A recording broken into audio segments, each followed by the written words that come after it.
Imagine building one of the world's largest hotel companies without owning a single hotel. Sounds impossible. Yet Airbnb turned this impossible idea into a multi-billion-dollar empire. For decades, the hospitality industry followed one simple formula. If you wanted to succeed, you needed land, buildings, staff, and billions of dollars in infrastructure. Hotel giants like Marriott, Hilton, and Hyatt dominated global travel by owning or managing expensive physical properties. This channel is still small and not monetized. But behind it, I run a small non-governmental organization helping people who cannot help themselves. Your $10, $20, $30 or any amount provides food, medical care, and basic survival. Even a small donation can save a real life today. But this model had a hidden flaw. Hotels were extremely expensive to expand and incredibly slow to adapt to changing demand. But then suddenly, a small startup appeared, offering millions of rooms worldwide without constructing a single property. How did this tiny startup challenge billion-dollar hotel empires? Most people won't comment. If this surprised you, type what shocked you the most. Like it so this story doesn't die here. Subscribe, because the next one will hit even harder. The truth is, Airbnb didn't just change travel, it quietly changed how humans use assets they already own. And that psychological shift became the foundation of a global business revolution. Airbnb was not born inside a corporate boardroom. It was born from two struggling roommates who couldn't afford their rent. In 2007, Brian Chesky and Joe Gebbia were living in San Francisco.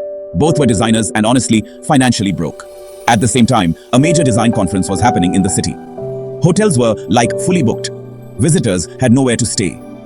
That's when they tried something unusual. They placed air mattresses in their apartment and offered strangers a place to sleep, including breakfast. Surprisingly, 3 strangers booked the space. They paid money, they stayed, and, well, they loved the experience. That small experiment revealed something powerful. People were willing to stay in strangers' homes if it solved their travel problems. But investors thought the idea was ridiculous. Many believed strangers would never trust each other enough to share living spaces. Airbnb struggled badly. They ran out of money. Their website barely had users. At one point, they were rejected by multiple investors who believed the idea had zero future. Instead of competing with hotels, Airbnb chose to compete with something much bigger: unused space. Airbnb realized that millions of homes around the world had empty rooms, spare apartments, or just unused properties. These spaces were not producing income at all. So, instead of building hotels, Airbnb created a digital marketplace connecting travelers with property owners. This strategy, honestly, had a massive advantage. Hotels needed billions to expand into new cities, but Airbnb could expand instantly by simply adding more users. By 2011, Airbnb listings exploded globally, and by 2014, they had more available rooms than many major hotel chains. But there's a twist. But Airbnb faced a dangerous problem: trust. Why would someone allow strangers inside their home? And really, why would travelers trust sleeping inside a stranger's house? Airbnb solved this using reviews, identity verification, payment protection, and customer support systems. These trust systems became the backbone of the entire platform. The global travel industry, just collapsed during the pandemic. Tourism stopped, flights were cancelled, cities locked down. Airbnb lost nearly 80% of its bookings in just a few weeks. The company was burning millions of dollars every day, and honestly, many experts believed Airbnb would not survive. So here's what happened next. They shifted focus from international tourism to local travel. They started promoting longer stays, remote work travel, and unique rural experiences. People who were stuck at home suddenly began looking for quiet escapes and work from anywhere locations. And well, this pivot ended up saving the company. Later in 2020, Airbnb launched one of the most successful IPOs in modern history. The company was valued at over $100 billion shortly after going public. A company that once struggled to pay rent became one of the most powerful forces in global travel. Airbnb's biggest innovation was not technology, and it was not hospitality.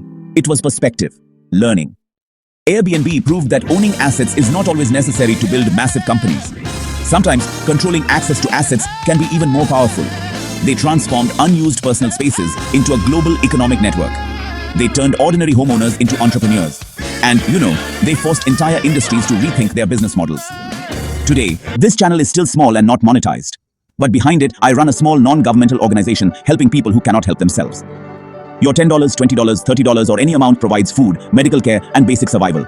Even a small donation can save a real life today.